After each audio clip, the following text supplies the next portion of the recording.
போவேன். நான் போவது வழக்கம். கரெக்டா சொல்லணும். நான் போவது வழக்கம்.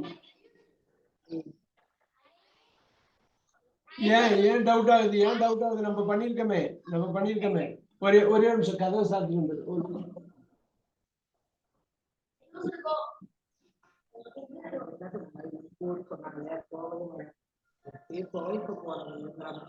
நான் போவது வழக்கம். நல்லா பாருங்க, மறந்துட்டீங்களா? ஐ யூஸ் டு கோ, அதே ஐ வுட் கோன்னு ஒரு மீனிங்ல சொல்லுவோம்.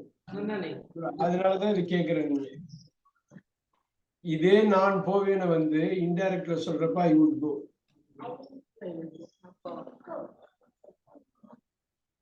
ஓகே, நான் போக வேண்டி இருந்தது. கேர்ஃபுல். நான் போக வேண்டி இருந்தது. சொல்லுங்க.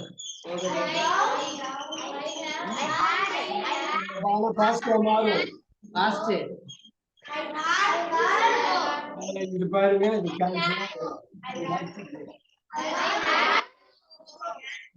போக வேண்டும்ங்கிறது நீங்க ஐ ஹாவ் டு கோ போடுறீங்க, ஐ ஷுட் கோ போடுறீங்க இல்லையா? இது வந்து அது இருக்கு. போயிருக்க வேண்டும், ரொம்ப முக்கியமானது. இது பாருங்க, ஐயே ஷுட். நல்லா பாருங்க, இருக்க வேண்டும். ஈஸி. அது இருக்க வேண்டும் அடிச்சிடலாம். I should have. நல்லா பாருங்க, இந்த இடத்துல தப்பு பண்றீங்க. போய் இருக்க வேண்டும். போய் இருக்க வேண்டும். போயிருப்பேன்.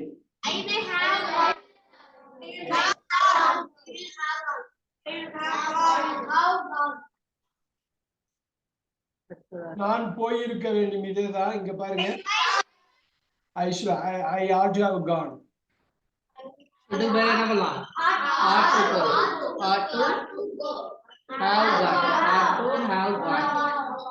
இங்கதான் முக்கியம், இந்த மெயின் வெர்ப் முக்கியம். நீங்க எப்படி போறீங்க? நான் போகிறேன். சோ இவங்க வந்து I do go-க்காக அப்படி நிக்கிறாங்க.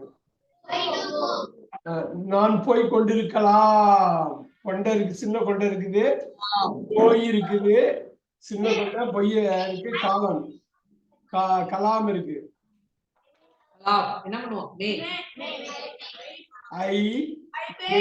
கொண்டை இருக்குது, சின்ன கொண்டை. மேக்கு அப்புறம் ஈஸ்லாம் வராது. நல்லா பாருங்க, வில்லு மாதிரி வில்லுக்கு அப்புறம் எப்படி இசுவாச வராதோ, மேக்கு அப்புறம் உங்களுக்கு பி தான் வரும். அந்த இசுவாச கன்வெர்ட் பண்ணி அந்த கோயிங் கொண்ட சின்ன கொண்ட வந்துருச்சு. ஐ மே பி கோயிங். ஓகே, இப்ப நான் போக முயற்சிக்கிறேன். I try. முயற்சிக்கிறேன்.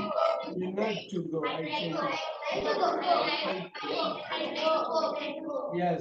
போயிருக்க முடியும். I will try to go போட முடியாதா? நான் போக முயற்சிக்கிறேன். I will try to go போட முயற்சிக்கிறேன். நான் போக முயற்சிப்பேன். அது முயற்சிப்பேன். நான் போக முயற்சிப்பேன். அது போட்டுக்கலாம். அது ஆனா நான் போயிருக்க முடியும். போயிருக்க முடியும். I can have gone.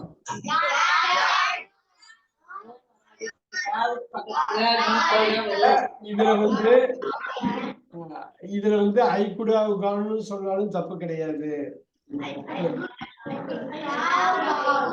இது வந்து மரியாதைக்காக சொல்றதும் உண்டு.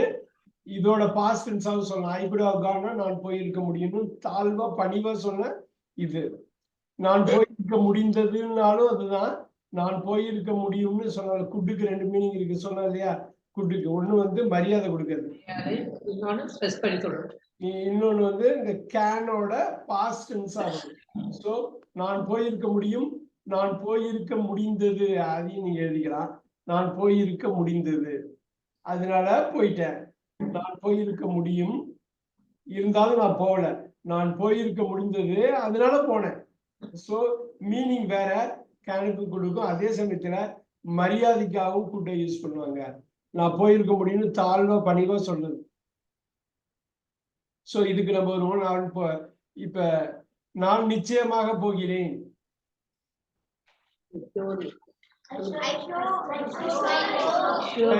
இத வந்து நிச்சயமாக இப்ப பாருங்க, certainly go இப்படி போடுங்க. இது வந்து adverb. surely go. அது certainly தான் surely. இது ஈஸியா போடுங்க. adverb.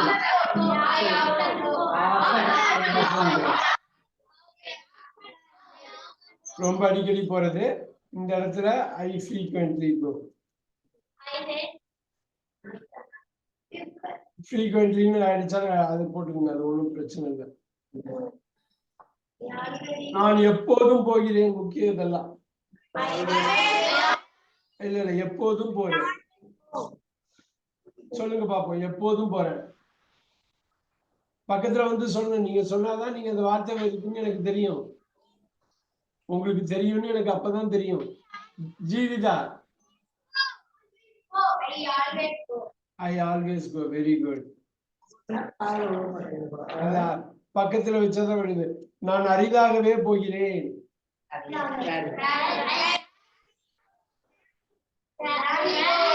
நான் மிகவும் அரிதாகவே போகிறேன்.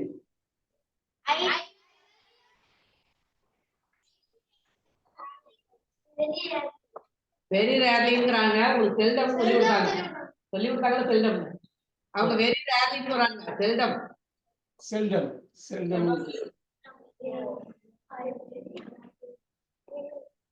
நான் போவதே இல்லை. Very good. நான் போய் கொண்டிருக்கலாம். கேர்ஃபுல்லா பாருங்க. போய்கொண்டு சின்ன கொண்ட இருக்குது. அதே மாதிரி நான் போய் கொண்டிருக்கலாம். இப்பதான் பார்த்தோம். I may be going. இங்க பாருங்க, I might be going.